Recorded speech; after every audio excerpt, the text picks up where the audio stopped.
Hi, very glad to see you on the channel. Before you start listening to the story, write in the comments whether you like the voice on the video. They say love is patient, love is kind, but I think whoever wrote that never had to scrape toast off a ceiling while their wife laughed at them in front of guests. I'm Tom, stay-at-home dad, amateur woodworker, and full-time punching bag. Emotionally, anyway. Rachel, my wife of 8 years, is the breadwinner. Corporate VP. Always in heels, always in charge. I used to admire that. Now it just feels like every inch she climbs up the corporate ladder, she steps a little harder on my spine. It started subtly. Little jabs here and there. Oh, you folded the towels again? Wow, I guess you're really embracing the domestic life, she'd say, sipping her wine, eyes already halfway on her phone. Laughter followed. From her. Never from me. I let it slide, like you do when you think it's just stress. A long day at work. A joke that didn't land. But it kept happening. In front of friends. Tom spends his day with podcasts and folding laundry. Must be nice, huh? At family dinners. We've basically swapped roles. He's the wife, I'm the man.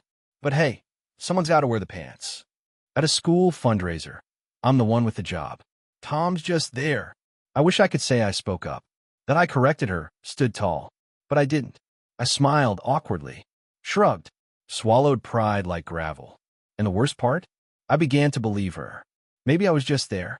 Maybe being home for the kids, cooking meals, cleaning up Legos, and making dentist appointments wasn't really worth respect. Maybe I wasn't a man anymore. Just a placeholder in a house she owned. But then came the night that broke the last piece of me. It was my dad's 60th birthday. We were hosting. I cooked for hours. Smoked brisket, Rachel's favorite. Set up the backyard with fairy lights. A rented heater, even a jazz playlist to make it special. Her sister, drunk on Chardonnay, started teasing me. Something about how rare it was to find a man who didn't mind being the woman in the relationship. Everyone laughed. Everyone but me. Rachel didn't stop her. Didn't defend me. In fact, she added to it. Tom's great with the kids. I joked that he's like a better version of a nanny. Cheaper, too. I laughed. Fake, hollow. But inside I felt something twist. I caught my dad's eyes from across the table. His smile faltered just for a second, and that glance said it all. He knew. He saw it. Everyone did. When the party ended and I was cleaning up solo, Rachel came out onto the porch with a glass of wine and said, "Don't look so serious. They were just kidding." I turned to her. "Were you?" She blinked, caught off guard. "What? Were you just kidding?" I asked again, quieter this time. She scoffed. "God, Tom, stop being so sensitive." And there it was. The phrase that killed more men than bullets. Stop being so sensitive. I stood there, gripping a trash bag full of empty plates and half-eaten cake, realizing I didn't recognize the woman in front of me anymore. She was beautiful, smart, confident, but she was also cruel. And maybe, just maybe, I didn't have to keep taking it. It didn't stop after my dad's party. If anything, Rachel doubled down. It's a strange thing, watching someone chip away at your identity like they're whittling a stick, each casual insult, another slice off the man you used to be. I'd gotten good at pretending. Pretending I didn't hear her when she made digs in front of her friends. Pretending I wasn't fazed when she rolled her eyes every time I mentioned the kids' school project or the new coffee table I'd built in the garage. Pretending I didn't notice her growing contempt. But I did. I noticed everything. There was one night in particular that seared itself into my memory. Doug and Jenna invited us over, just the four of us, for dinner and drinks. Doug was my best friend since college. Jenna and Rachel had hit it off during a group trip years ago, and the four of us had shared a lot of nights like that. Or at least, we used to. I brought a bottle of that bourbon Doug and I loved, the one we used to drink back in our college apartment during finals week. It felt like a warm, nostalgic gesture. Doug appreciated it. Rachel didn't even look up from her phone.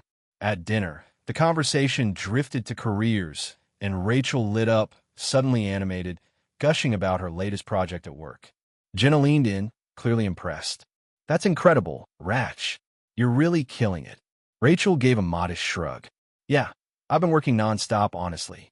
I don't know how I do it all. House, kids, job." She let her voice trail off, then tilted her head toward me with a smirk. "Well, Tom helps. He does the dishes, and he makes a mean lasagna." Doug chuckled. but I could tell he felt the awkwardness. I forced a smile and lifted my glass. Hey, I do what I can. Rachel added, yeah, he's like the world's most dedicated housewife. We should get him a tiara. The table erupted in laughter. Except for me. My jaw clenched, but I said nothing. Doug met my eyes for half a second. His smile faded just enough to let me know he got it. He saw what she was doing.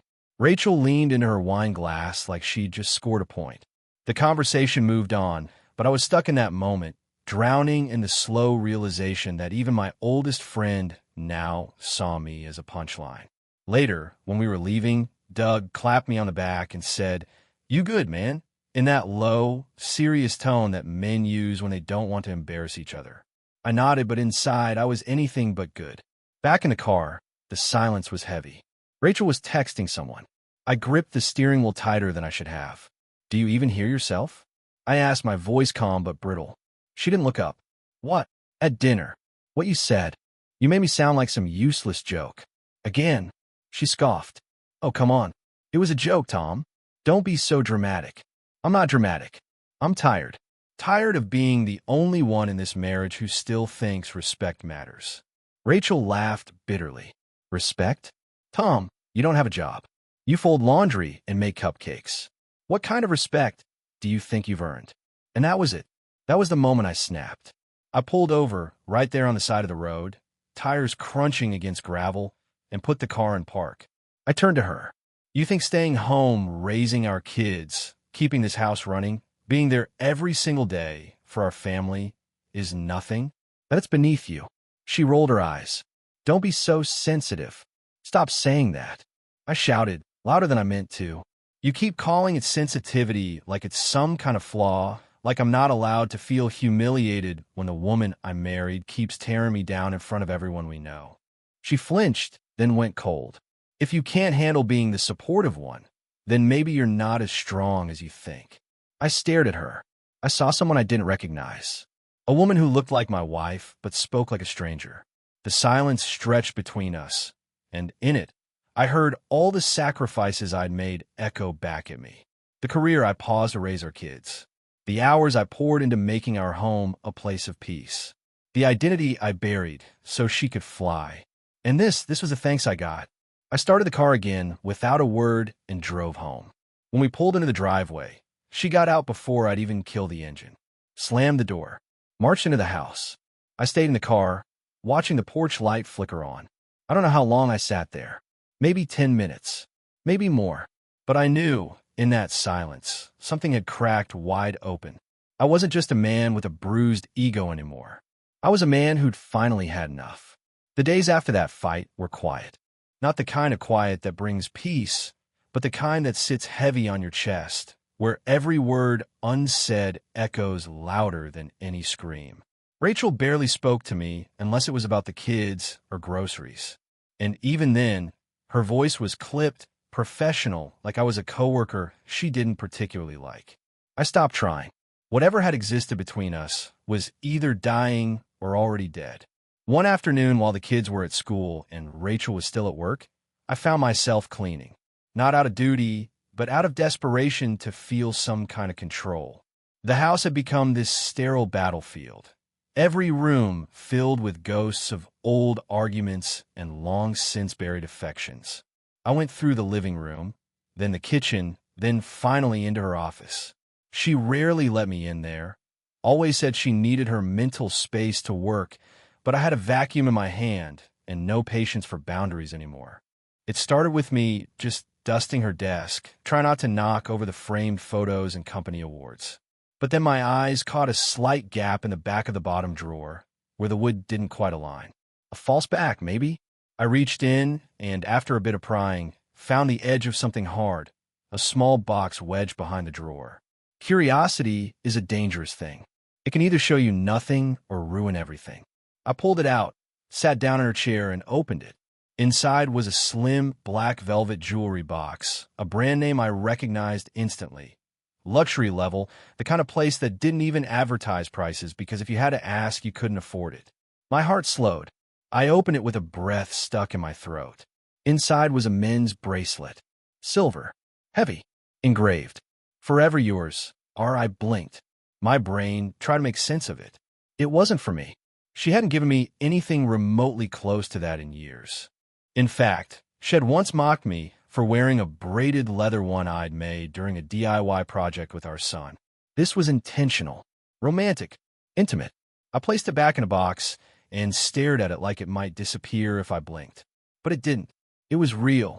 My hands trembled as I searched the rest of the drawer, finding nothing else but her company laptop and a few receipts. I flipped the velvet box over. Tucked beneath, it was a folded note. A handwritten one. Dinner at 8. Same place. Where something that makes you feel dangerous. Our no name. Just an initial. Hers. It didn't need to be more than that. I sat there for I don't know how long, the note fluttering in my hand, the words burned into my vision.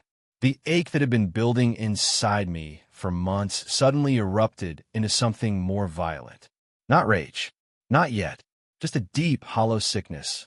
I thought of all the late nights. The moments she came home smelling like cologne that wasn't mine. The way she used to smile at her phone before catching herself. How she'd laugh a little too easily when I mentioned certain coworkers.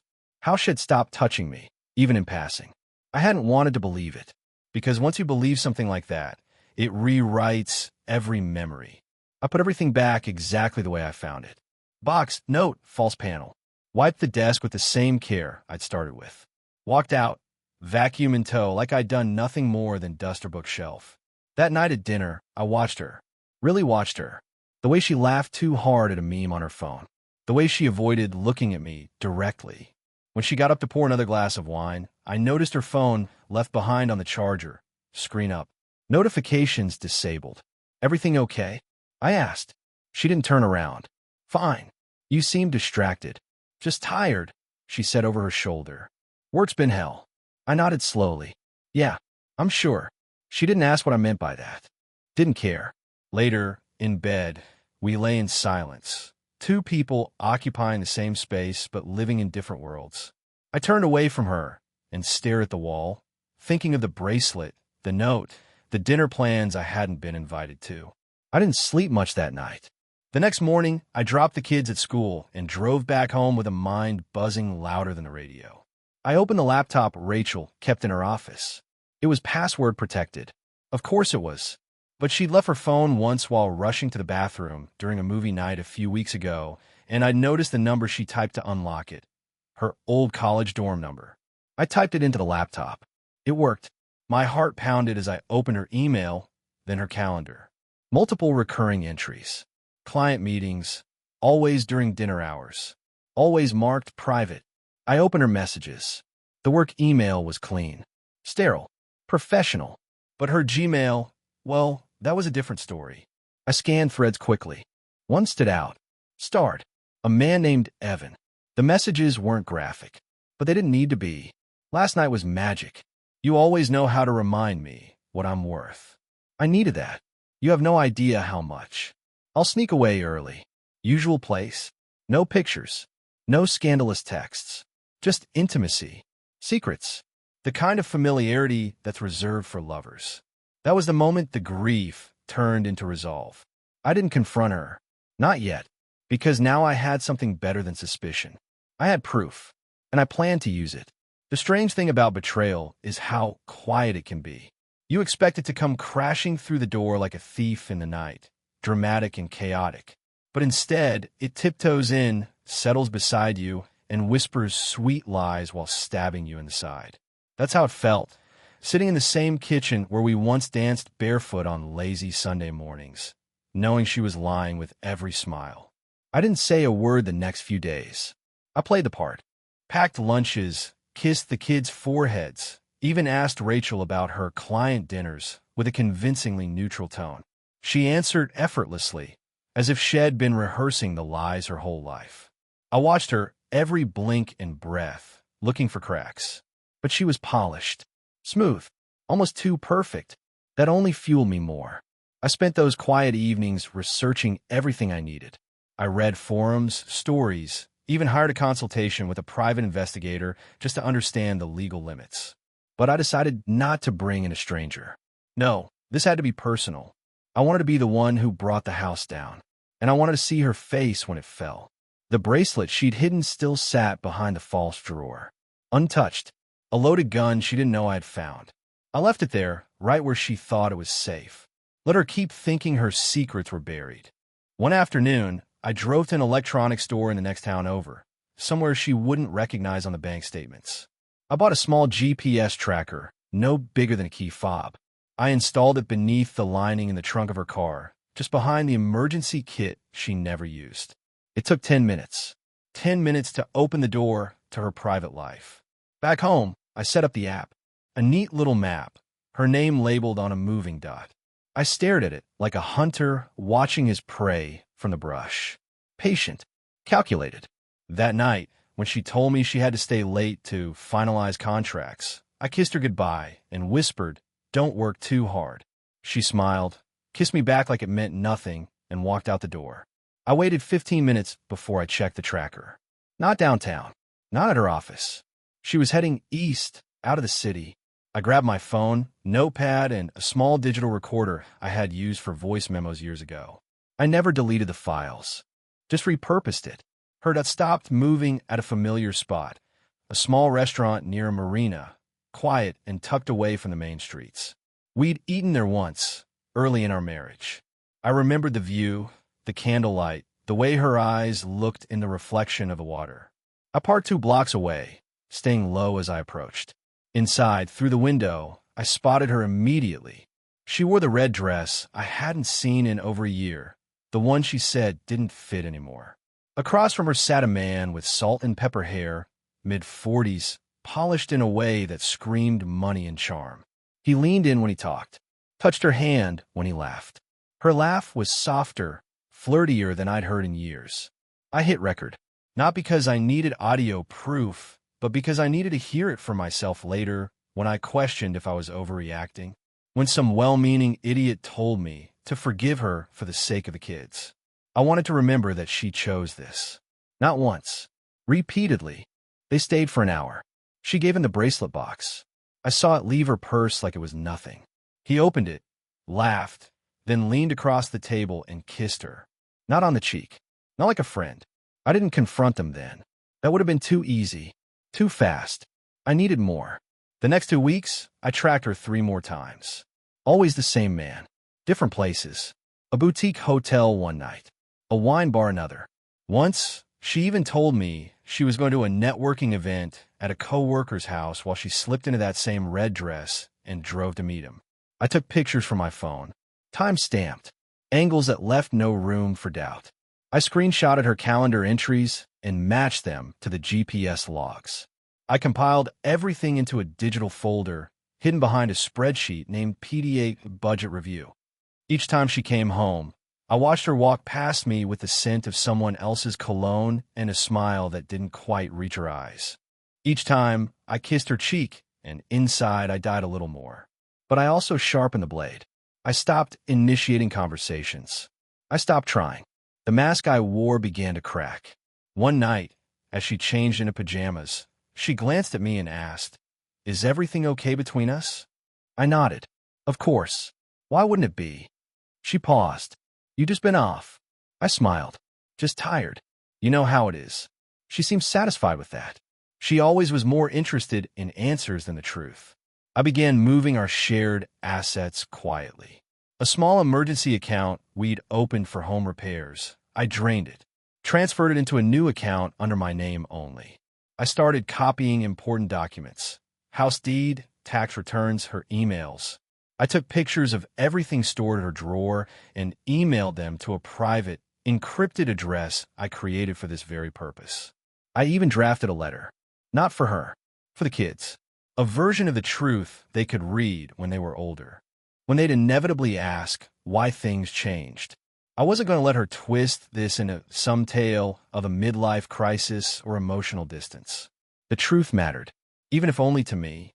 The final piece of my plan was simple. Let her dig her hole a little deeper, then bury her in it. I waited until I was ready, really ready. Not just emotionally, but tactically. Every piece of evidence, every calendar entry, every location she'd visited with him, I logged and time-stamped with digital receipts, photos, and even silent video clips from the hotel lobby cam footage I'd requested posing as a guest who had lost a wallet. It wasn't paranoia anymore. It was strategy. And now, I had a case built on precision. She told me it was another client dinner. The fourth one this month. Same vague explanation, same effortlessness in her voice. But tonight was different, because I wasn't going to trail her. I wasn't going to sneak around corners or snap blurry photos from across the street. I was walking right through the front door of the restaurant and sitting down at her table. I got there 20 minutes early. The maitre d' raised an eyebrow when I gave Rachel's last name for the reservation, but didn't question me. I was dressed sharp, clean navy jacket, collared shirt, no wedding ring. I didn't want any associations to come too early. They led me to a table in the corner, right across from the booth I knew she had reserved. I ordered water. No distractions. She arrived 5 minutes later. I recognized the coat. Beige wool, gold buttons. She wore it the night I proposed to her on the boardwalk, just before Christmas, years ago. Back then, she wore it with mittens and that shy little smile that made me believe in forever. Now, she wore it with crimson lipstick and high heels, her posture different, like she was walking into something forbidden and thrilling. He followed close behind. Evan, that was his name. Same guy from the emails. Tall, smug, dressed like he just walked off the cover of a business magazine. He placed his hand on the small of her back as they were led to their booth. She laughed at something he whispered. They sat, ordered wine. She took his hand across the table. I watched, sipping water like it was a fine scotch, letting the bitter silence ferment in my chest. 20 minutes passed before I stood up. I walked casually, each step measured. When I reached their table, Rachel was laughing. Not her forced corporate chuckle, not the motherly hum she used around the kids. This was the laugh she saved for real joy. For something, or someone, she chose. Good evening, I said. Both of them turned. Rachel froze mid-laugh. The color drained from her face so quickly I thought she might faint. Tom, she croaked. Evan blinked, clearly confused. Do we know you? I smiled politely. Not really, but you should. I turned to Rachel. Can I join you too? She started shaking her head. This isn't. I pulled out a chair and sat down. Didn't wait for permission. Relax, I said. We're all adults here. No need for drama, right? Evan started to speak, but I raised a hand. Evan, was it? You've been meeting my wife here every few weeks. Sometimes it's this restaurant.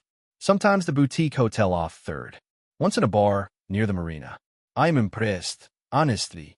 You two keep it varied. His mouth opened, then closed. Rachel looked like she might vomit. I pulled a manila folder from inside my jacket and placed it on the table.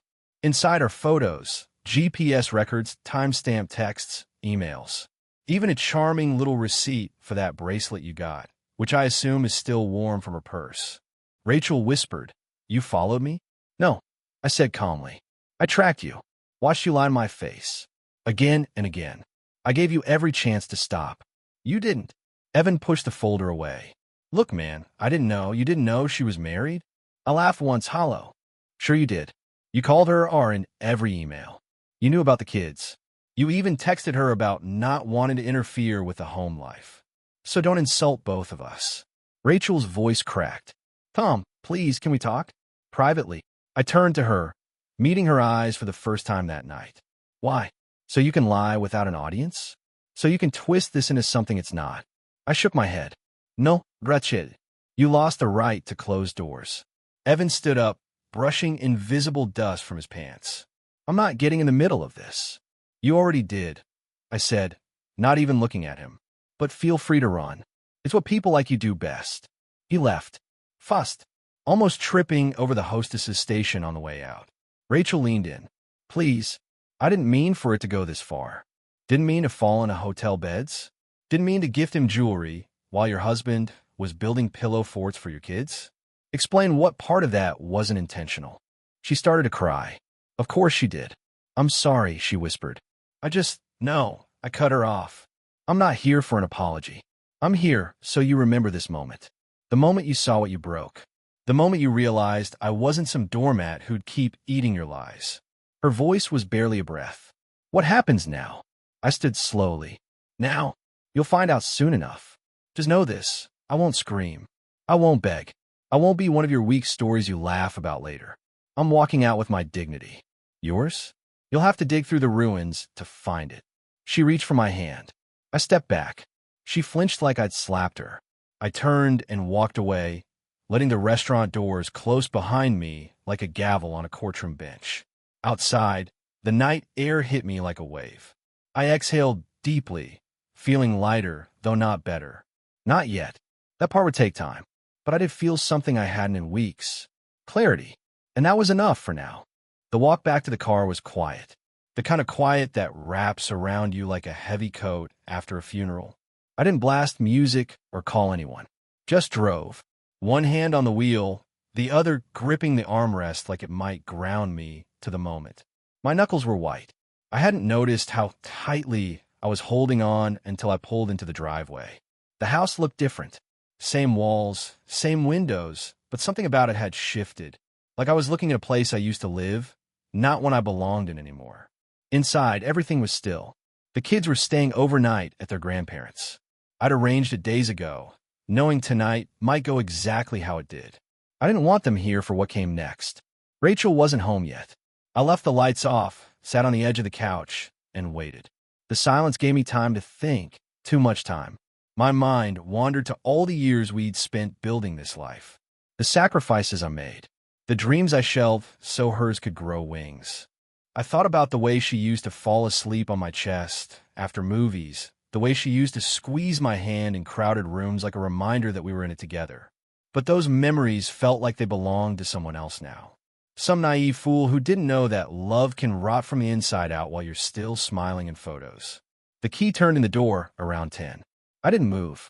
She walked in, coat slung over one arm, heels in hand, hair slightly disheveled from a night she'd planned with someone else in mind.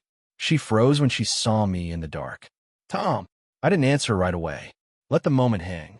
She flipped the light switch. Why are you sitting here in the dark? I looked at her. Really looked. Not like a man seeing his wife, but like someone examining the source of a burn. I was wondering what version of you would walk through that door. Her face tightened. Please don't start this now. Start. I stood slowly. Rachel, you set this in motion the moment you decided to stop being my wife and started being his lover. She dropped her heels on the rug and crossed her arms. I told you I didn't mean for it to happen. It wasn't about you. It wasn't like I planned it. It wasn't about me.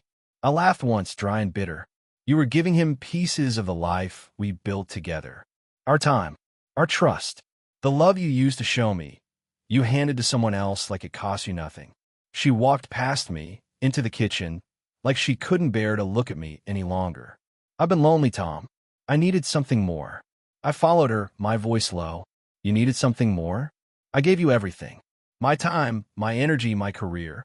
I made sure this house ran, that the kids were taken care of, that you could focus on your dreams without looking over your shoulder. And you rewarded that with betrayal. She spun around, her eyes glistening now. Don't pretend like you've been perfect. You checked out emotionally a long time ago. You stopped seeing me. No, I said sharply. I stopped trying to please someone who only saw my flaws. I stopped begging for affection from a woman who weaponized silence. But I never stopped being faithful, never stopped showing up. She didn't respond, just stared at the floor like it might save her. I stepped closer, letting the weight of my next words settle between us. There's no coming back from this. Not this time. I've already seen a lawyer. The paperwork is almost ready. Her head snapped up. You're divorcing me? I nodded once. Yes. But the kids, I'll fight for them. But they're not going to grow up thinking this is what love looks like. Watching their father be belittled and their mother sneak around like a coward. She backed up, leaning against the counter. I can't believe you're throwing everything away over one mistake. One mistake. I laughed again.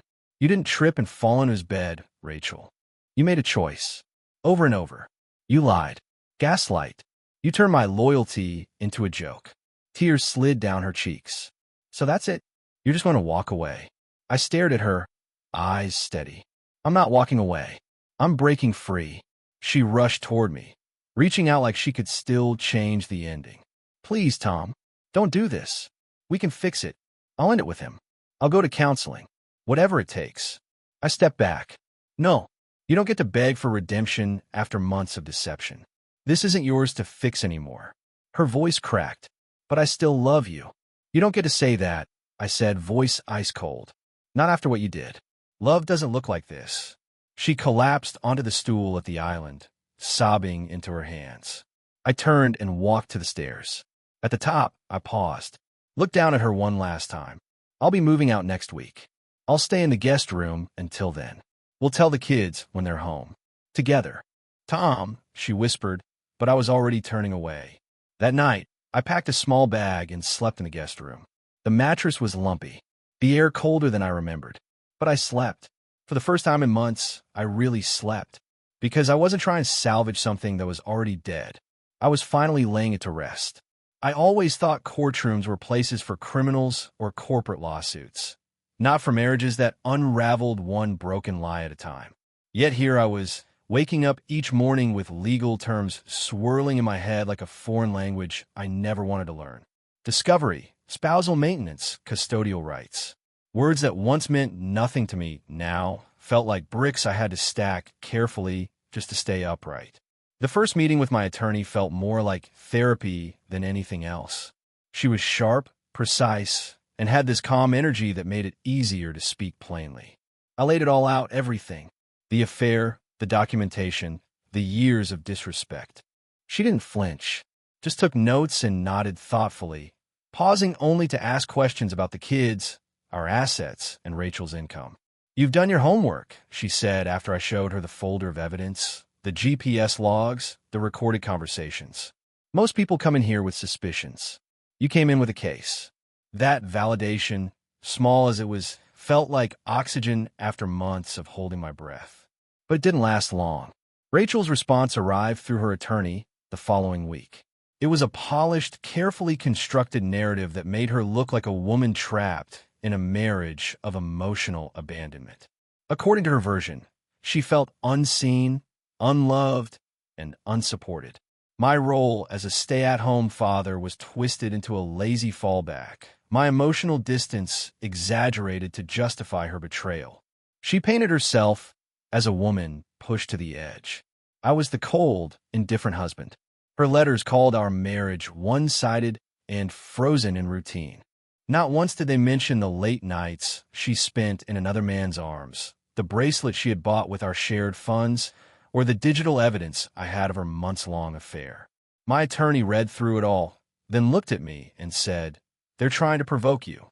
Don't give them the satisfaction." I didn't. I stayed quiet in court. Stoic. I answered what was asked. I didn't look at Rachel when we passed each other in the hallway. Not because I was afraid of what she'd say, but because I didn't want her to think she still had any emotional grip on me. Her lawyer smiled too much. That smug kind of smile like he was sure he could spin gold from garbage. But I wasn't the man I was a few months ago. I wasn't coming in with feelings. I was coming in with facts. When it came time to meet for formal mediation, the air in the room was tight. Rachel sat across from me in a charcoal suit, hair pinned up, her expression neutral but guarded. Her attorney took the lead, trying to steer the narrative toward joint responsibility, pushing for shared custody, fair alimony, division of property down the middle. They wanted half of everything, and for me to pay her spousal support since she earned more and I opted out of the workforce. That was the line that nearly made me laugh. Opted out, like I was lounging poolside while she climbed corporate ladders. I leaned forward, slid a slim manila envelope across the table. "That's a flash drive," I said calmly. "It contains detailed evidence of her extramarital affair, including photographic timestamps, location tracking, and text message exchanges. It also includes a video from the restaurant where I confronted her and her lover. If she wants to contest this, we can take it in front of a judge." "I'm ready." Rachel's face went pale. Her attorney opened the envelope, glanced at the list of contents, then looked at her. You didn't mention this." She didn't say a word. "We're not looking to embarrass anyone," my lawyer added smoothly. "But our client has no intention of being painted as the villain in a story where he's been nothing but the constant." There was a silence that felt like it stretched for an hour. Rachel finally cleared her throat. "I didn't know he was keeping records," she said, barely above a whisper. "You didn't know I'd stop tolerating it," I said. "Big difference." That day changed the tone of everything. Her side backed down on spousal support. Custody negotiations became more cautious. They didn't want that evidence entering public record, didn't want her pristine image cracking in front of a judge. It wasn't about revenge for me.